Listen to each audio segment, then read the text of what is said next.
When my best friend's mom pressed closer on the dance floor, her lips brushed my ear and she whispered, "Don't let go just yet." My whole body forgot how to move. But that moment came later. My name is Ryan. I am 25 and I live in a small apartment on the edge of Portland, Oregon. It is the kind of place you rent because you can afford it, not because you love it.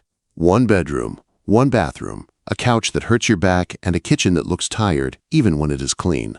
I work in IT support for a local insurance company.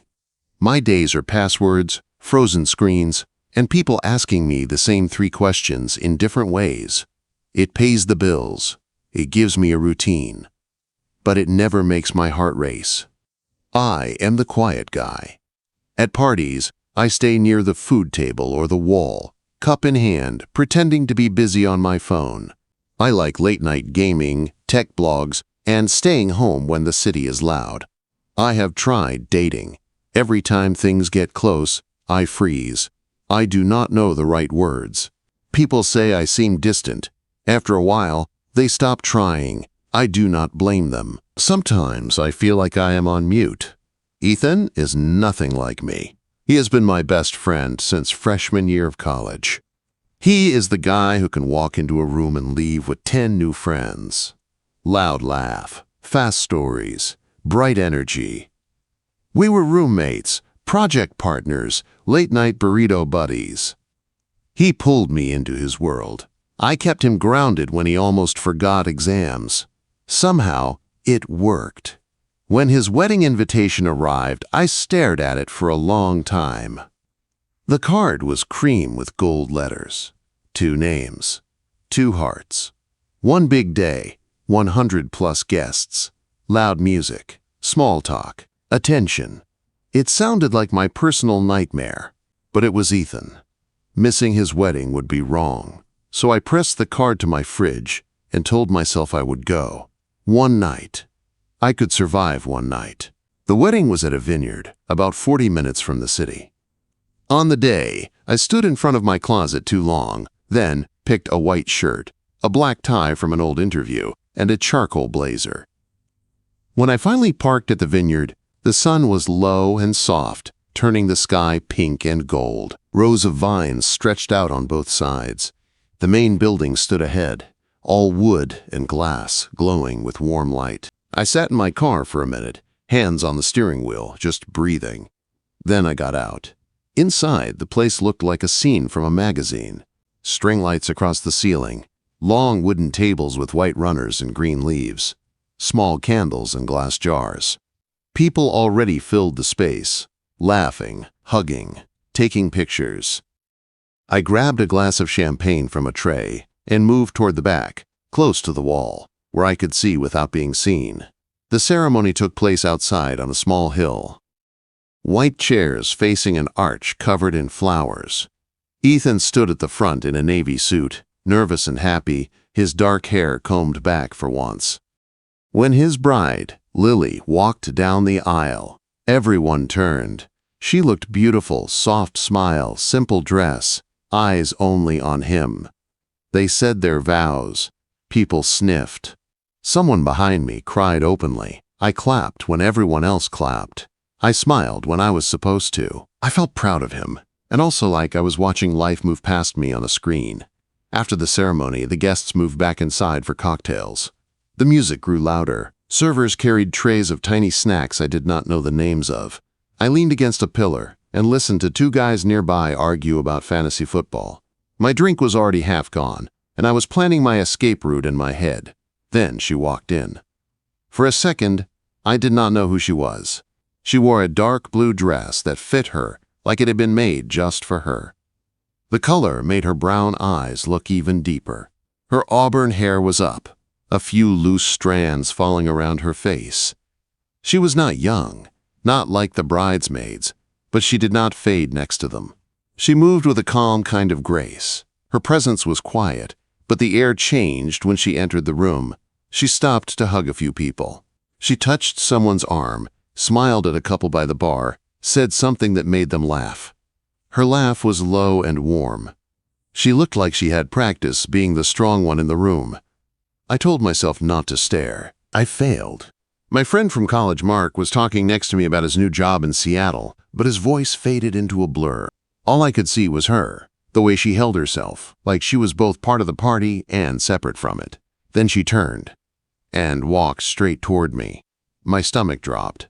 She had a dozen other people she could have gone to. Family, close friends, people she knew. Instead, her heels clicked softly across the floor, and she stopped right in front of me. "Ryan, right?" she said. Her voice was smooth, low, like a song turned down to a whisper. Up close, I saw the lines near her eyes, the kind that come from years of real smiles, not fake ones. "Yes," I said, my throat suddenly dry. "Yeah, I am Ryan." She studied my face like she was matching me to some memory. "I am Laura," she said, "Ethan's mom." My mind went blank for a second. This was Ethan's mother. She did not look like any version of a mom my brain had stored. No apron, no messy ponytail, no tired eyes lost in errands. Just that dark blue dress, that steady gaze, that quiet strength. "Oh," I said, then winced at my own voice. "I mean, it is nice to meet you." A small smile curved her lips. It was not big, but it felt like it landed right in my chest. "I have seen you in photos," she said. "College, tailgates, those awful dorm rooms. Ethan always said you were the one who kept him from failing out." I let out a weak laugh. "I tried." He made it hard. Her smile deepened for a second. Then she looked at the dance floor where couples were starting to move. The band shifted into a slow song, soft piano, gentle drums. She glanced back at me. "I hate dancing alone," she said. "Do you dance, Ryan?" She asked it like it was a real question, but it felt like a test. In or out, hide or step forward. I almost said no. I almost said I liked the wall and my drink and the safe distance from the center of the room. That would have been true, but something in the way she looked at me, in the way she stood slightly apart from everyone else, stopped me. "I can try," I said, surprising myself. I set my glass on a nearby table. She held out her hand. Her fingers were cool, steady. I took it, and she led me toward the dance floor. The lights seemed dimmer there. The room felt smaller and bigger at the same time. She turned to face me. One of her hands rested lightly on my shoulder. She lifted my other hand and placed it at her waist. The fabric of her dress was smooth under my palm, and I could feel the warmth of her skin through it. "Just follow me," she said softly. My heart pounded louder than the music. At first, I was sure I looked stiff and wrong. I tried not to step on her shoes. I focused on the pattern of her dress instead of her eyes. But she moved with easy control, guiding me with small shifts. A little closer, a little turn, a gentle pull. "Relax," she said, her voice barely above the music. "You are doing fine." I forced my shoulders to loosen. I let my body move with hers. Slowly, something changed. The room blurred into soft colors. The hum of conversations faded. It was just the music, her scent, and the feel of her hand on my shoulder, her waist under my fingers. I looked up and met her eyes for real this time. They were not just pretty, they were searching, sharp but kind. It felt like she was trying to see past the tie and the blazer and the nervous guy on the wall to the person underneath. "You are quieter than I expected," she said. "What did you expect?" I asked. "Someone who would run the second I asked him to dance," she said. "Someone who hides in photos, not stands in the middle of the room." "Give me a minute," I said. "I still might run?" She laughed, and the sound settled right inside me. The song slowed, then began to fade. My chest rose and fell too fast. This should have been the moment we stepped apart. Say thank you, smile, go back to our corners. She did not let go. Her hand on my shoulder tightened just a little. Her other hand slid a bit higher on my chest. She stepped in that last inch closer, so we were almost fully against each other. The band moved into the final soft notes. Her lips brushed near my ear. Her breath was warm when she spoke. "Don't let go just yet," she whispered. For a second, I thought I imagined it. Her breath warm at my ear, her body pressed just a little closer. Those 5 words sinking into me, "Don't let go just yet." My fingers tightened at her waist before I could stop them. I heard the song end, the soft clap of a few guests, the sound of chairs scraping. People shifted off the dance floor. The band talked quietly as they picked the next song. We stayed where we were. I did not step back. She did not move away. We were just standing there, still in a dance hold, while the room changed around us. My heart felt too big for my chest. "Okay," I said, my voice low. "I won't." The band started another slow song, something older, smoother. Laura smiled up at me, just a little, as if we had agreed on something without saying it out loud. Then she began to move again. This time, it felt different. The space between us was smaller. Her hand slid a bit higher on my shoulder, fingers resting near my neck. My palm lay more firmly at the small of her back. Our bodies fit together in a way that did not feel polite. It felt real. The room faded into a blur of dark suits and soft dresses. The lights above us glowed warm. Laughter and clinking glasses turned into a soft hum. I could feel her heartbeat against my chest, a steady thump that made mine speed up even more. "You are very calm for someone who hates the center of the room," she said quietly. "Who told you I hate it?" I asked. She tipped her head toward the edge of the hall. "You did, the way you stood by the wall like it was the only thing keeping you upright." "You notice that?" I asked. "I notice everything," she said. "It is a habit. I spent years making sure everyone else was okay." Her eyes lifted to my face. Tonight I wanted something that was just for me. The way she said it made my chest ache. I watched her lips as she spoke, the way her mouth shaped each word. I was close enough to see the light lines at the corners when she smiled. Close enough to see she was not some perfect picture. She was real, and somehow that made her more beautiful. "Is this just for you?" I asked, dancing with the quiet IT guy. Her smile grew a little. "Right now it is for both of us," she said. The song went on. We moved slow and careful. I stopped thinking about where to put my feet and just followed her lead. The warmth of her hand on my shoulder, the curve of her waist under my palm, the soft brush of her dress against my legs when we turned. It all felt too sharp, too clear, like my senses had been turned up. I forgot there were other people in the room, until one of them bumped my shoulder. "Look at you, man!" a voice laughed. I turned my head. Ethan stood near us, jacket off, tie loose, cheeks red from drinks and joy. He clapped a hand on my back. "Stealing my mother?" he joked. "Guess I taught you something in college after all." I froze. Laura only smiled at him, calm. "You were busy being the groom," she said. "Someone had to keep your friend from vanishing into the wallpaper." Ethan grinned. "You picked the right guy," he said to her, then gave me a quick wink. "Carry on." He walked away toward a group calling his name. My body tensed again. I started to step back. "Maybe we should stop," I muttered. Laura's hand slid down my arm, light but firm. "Do you want to?" she asked. I looked at her, at the clear lines of her face, the steady way she watched me, the soft pulse in her throat. "No," I said. "Not really." "Then do not let one joke scare you," she said. "He is happy. He is not thinking about us." "Us," I repeated, the word buzzing in my head. She did not correct it. We finished the song together. When the last note faded, this time, she did step back. The air felt colder where her body had been. She let her hand slide from my shoulder, her fingers brushing down my arm until they left my skin. "Thank you, Ryan," she said. "It was just a dance," I answered, even though it did not feel like just anything. Her eyes softened. "Was it?" she asked. Before I could reply, someone from the family called her name. She turned her head, then looked back at me. "I need some air," she said. "Too many people, too many lights." She nodded toward a side door that led out to the patio and gardens.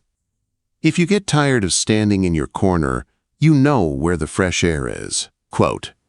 Then she walked away, moving through the crowd like water, people parting around her without even noticing. I stood there, breathing hard, my hand still tingling where it had held her. I could have stayed inside. I could have refilled my drink, found another wall, waited out the rest of the night, then gone home with a strange, bright memory and a quiet ache. Instead, my feet moved. The side door opened with a soft push. Cool air hit my face. Outside, the vineyard was darker, the sky wide and deep above the rows of vines. Small lights lined the stone path. Music from inside came out as a soft murmur. Laura stood near the edge of the patio, her hands resting on the railing, looking out over the vines. Her dress moved lightly in the breeze. For a second, I just watched her, my heart banging like it wanted out. "Hey," I said. She turned her head. The softer light outside made her look different, less like the strong host of a party, more like a woman who had taken off part of her armor. "You found the fresh air," she said. "I followed the person who needed it," I said before I could stop myself. Something flickered across her face at that. Not shock, more like something in her loosened. "Why did you ask me to dance?" I asked. The question came out rough, honest. I had not planned to say it, but it felt like I needed the answer. She did not rush. She looked back over the dark vines for a moment, then turned to face me fully, her back to the view now, her front to me. "Because you were trying very hard not to exist," she said, "and I know what that feels like." Her voice was calm, but there was a small break under one word. My chest tightened. "At my son's wedding, people see me as one thing," she went on. "The mother of the groom, the one who raised him, the one who should be proud, the one who knows where the extra pins and tissues are." Her mouth twisted in a small, tired smile. "They hug me. They tell me I did a good job," she said. Then they turn away. They talk about the couple, the future, the honeymoon. No one asks me what I want next. They act like my story is finished. Quote, "I did not know what to say, so I did not cut in. I just watched her. I saw you by the wall," she said. "Hands in your pockets, shoulders tight, eyes on the floor when people laughed too loud." She took a small step closer, not much, but enough that I could see the shine in her eyes. "I thought maybe you knew what it was like to feel like you are fading out of your own life," she said. "So I asked you to dance. At first I just wanted someone who would look at me, really look at me, not at my title, not at my role." She held my gaze. "And then you did," she said simply. My throat felt thick. I swallowed, hard. There were a lot of things I could have said. Jokes to lighten the mood. Careful words to keep things neat. None of them felt right. "I saw you," I said, "from the moment you walked in, before I knew who you were." Her eyes went a little wider. Her lips parted as if she might speak, then closed again. "I thought you were the kind of person people notice without trying," I went on. "I did not think you could ever feel invisible." A small, sad smile touched her mouth. "It happened slowly," she said. "You give and give.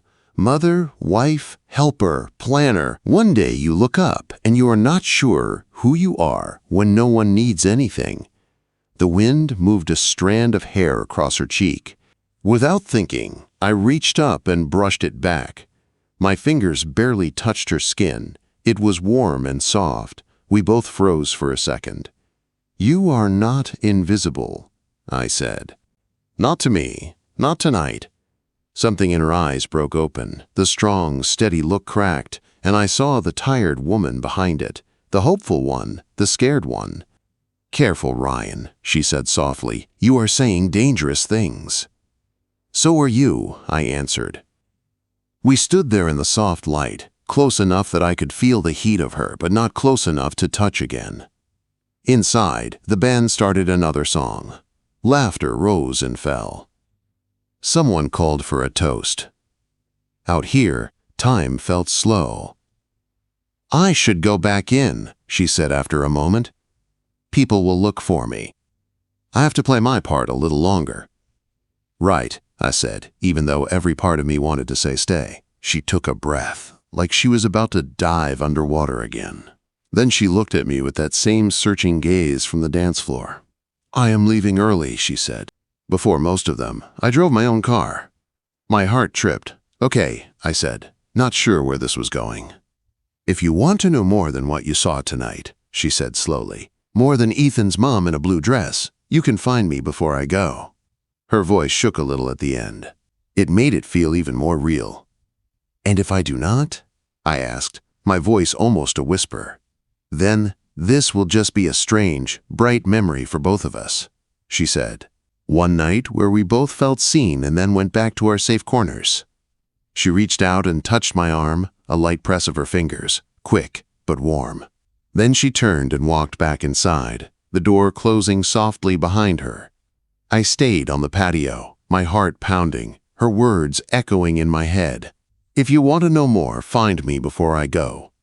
I wish I could say I rushed after her. I wish I could say I walked straight into the hall, past the tables in the crowd, and found her by the door like in a movie. I did not. I froze. By the time I went back in, she was gone. I did not see Laura again that night. One minute I was on the patio, her words echoing in my head.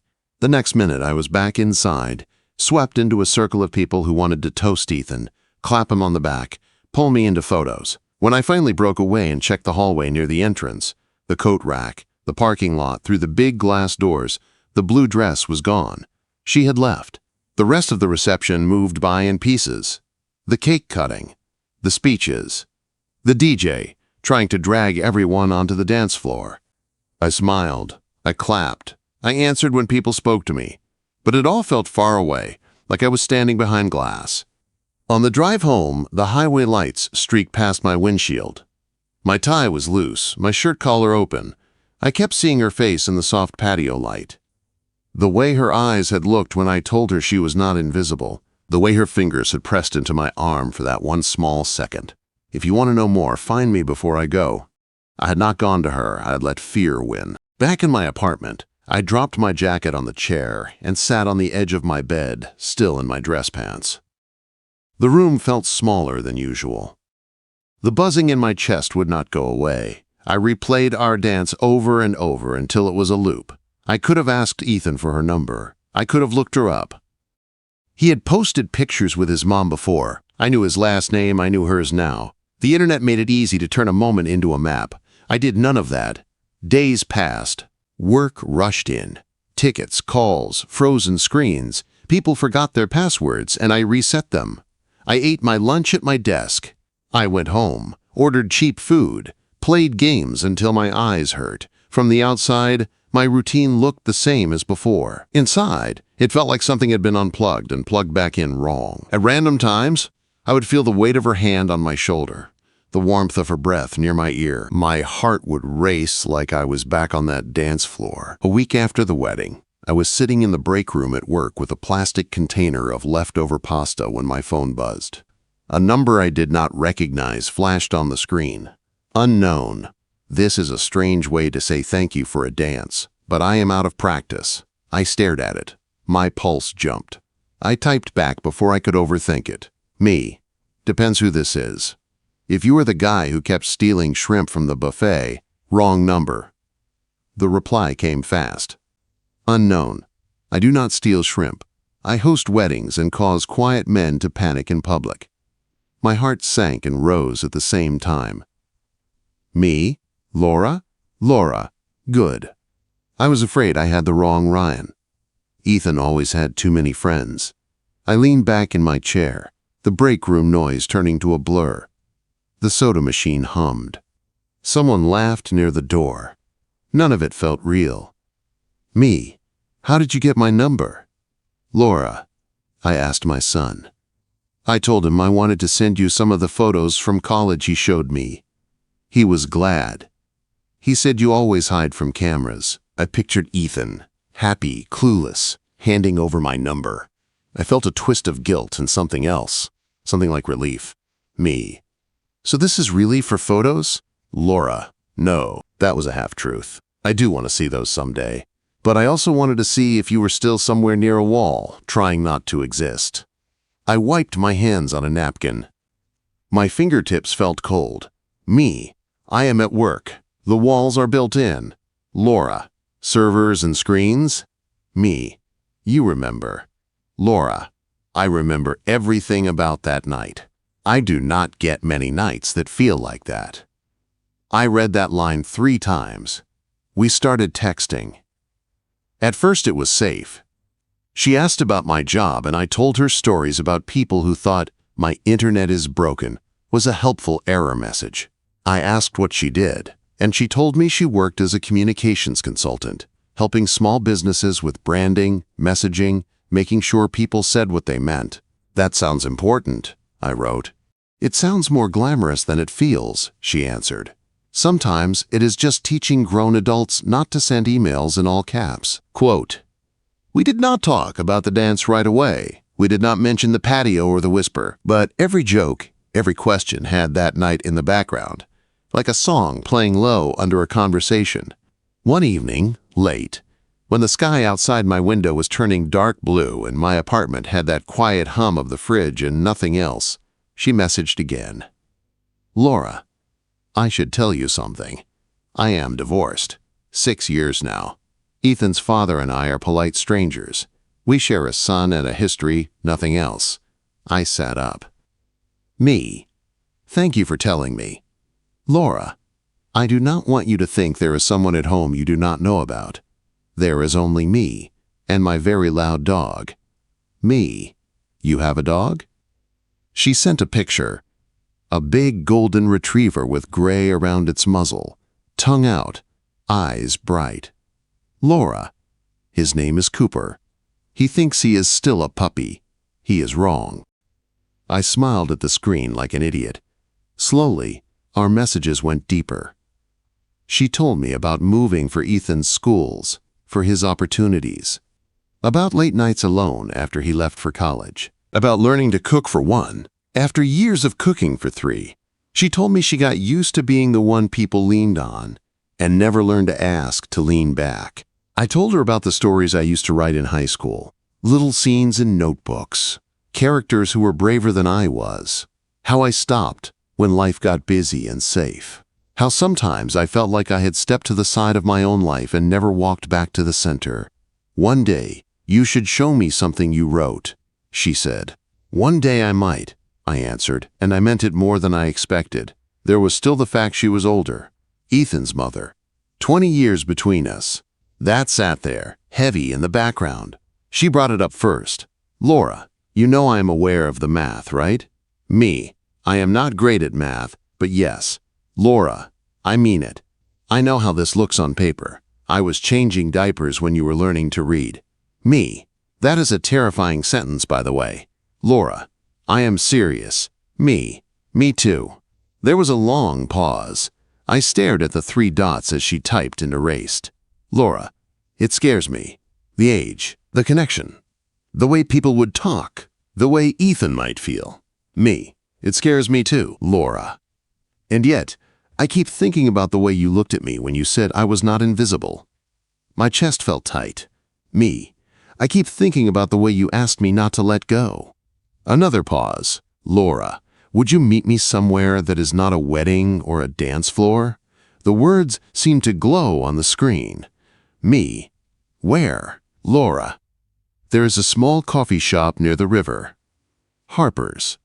Big windows, good muffins, too many plants. Saturday at 3. If you come, we can talk like real people.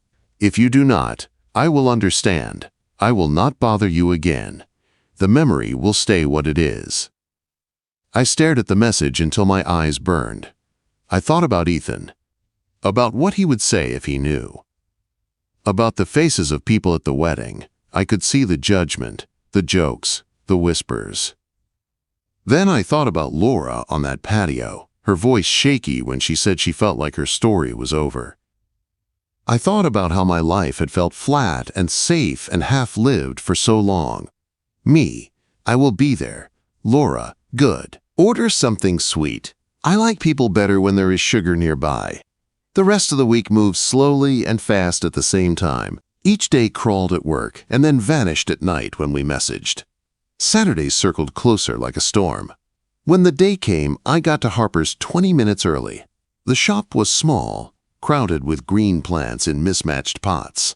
The air smelled like coffee and cinnamon. Big windows looked out over the river and the walking path. A few people sat with laptops. A couple shared a muffin, knees touching.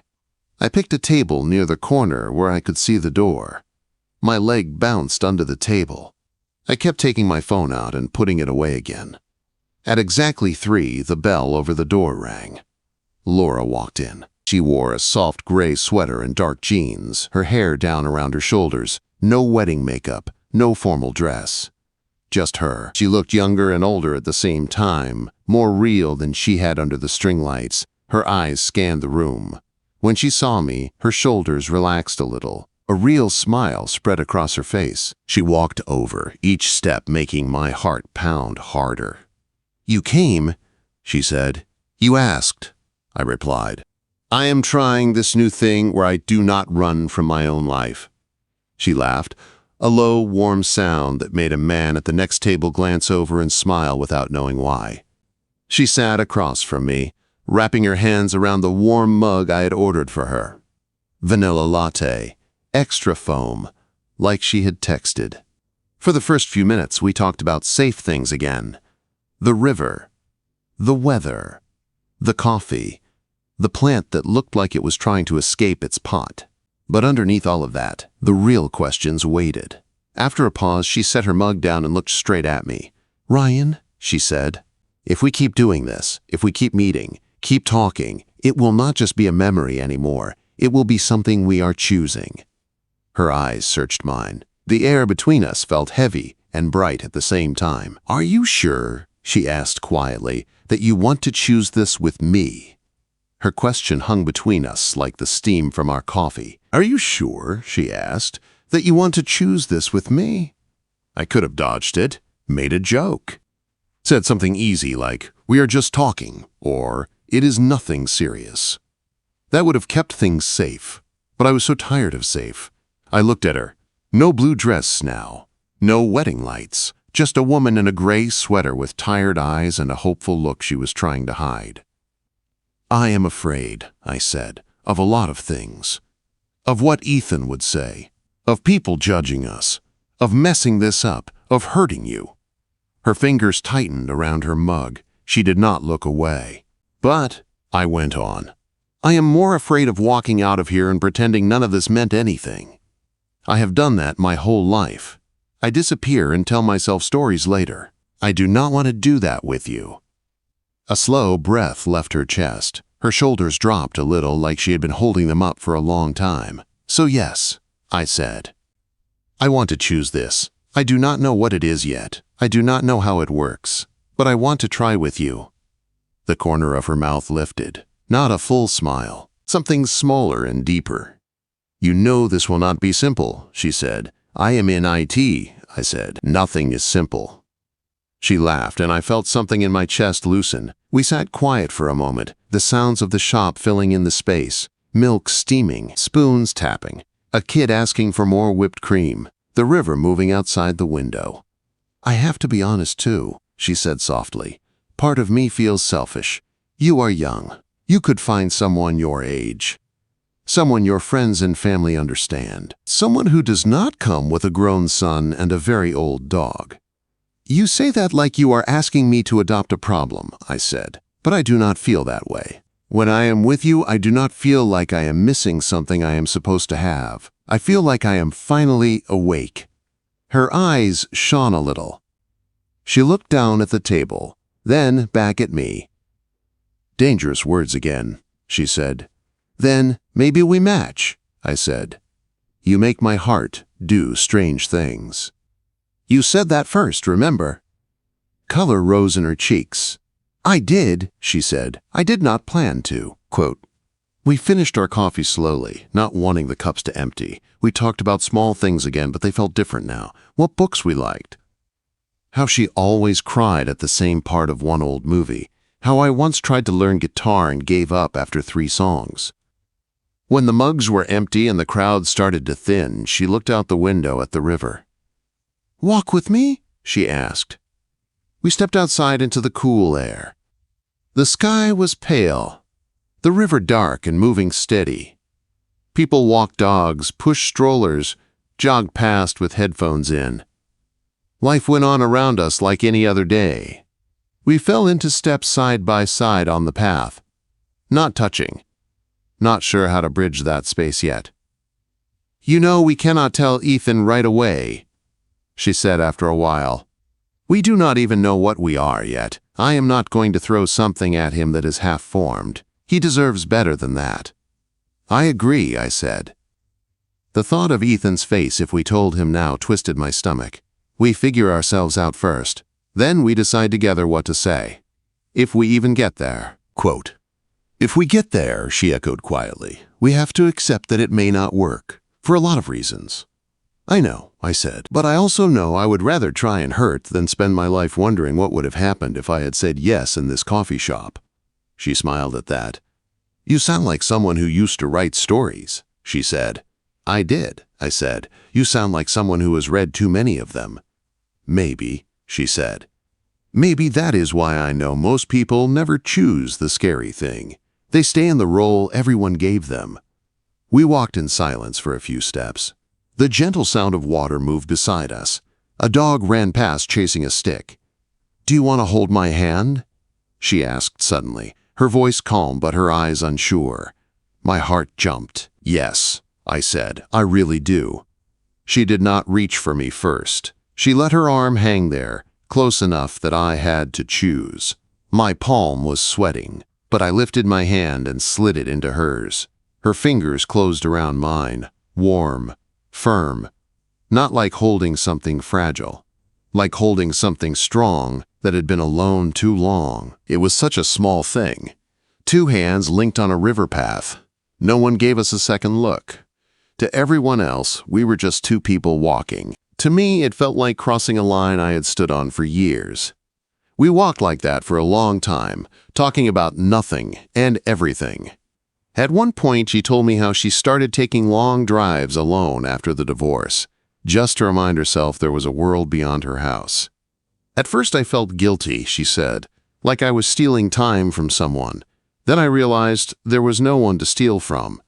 It was just me." "You are allowed to want things," I said, "even if no one told you that before." She looked at me like she was memorizing my face. "You are too," she said. The sun started to dip. The air grew cooler. She checked her watch and sighed. "I should get back," she said. "Cooper will think I joined a circus." We stopped near the edge of the parking lot where our cars were parked a few spaces apart. Our hands were still linked. Neither of us moved to let go. "So," I said, "what happens now?" Quote. She took a breath, then stepped a little closer. I could see every small detail of her face, the faint freckles near her nose, the fine lines by her mouth, the soft shine of her lips. "Now we go slow," she said. "We meet again. We talk. We see if the feeling holds when there is no wedding, no strings of lights, no music to hide behind." "And if it does?" I asked. Her thumb brushed over my knuckles. "Then we keep choosing it," she said. "Even when it is hard. Even when people think they understand us and do not. We decide if it is worth the cost." My heart pounded so loud I could feel it in my throat. "Can I kiss you?" I asked. She closed her eyes just for a second, like she was listening to something inside herself. When she opened them, they were dark and clear. "Yes," she said, "if you are ready for what that means." I stepped closer. My free hand lifted to her cheek. Her skin was warm. She leaned into my touch like it was something she had missed. I kissed her. It was not wild.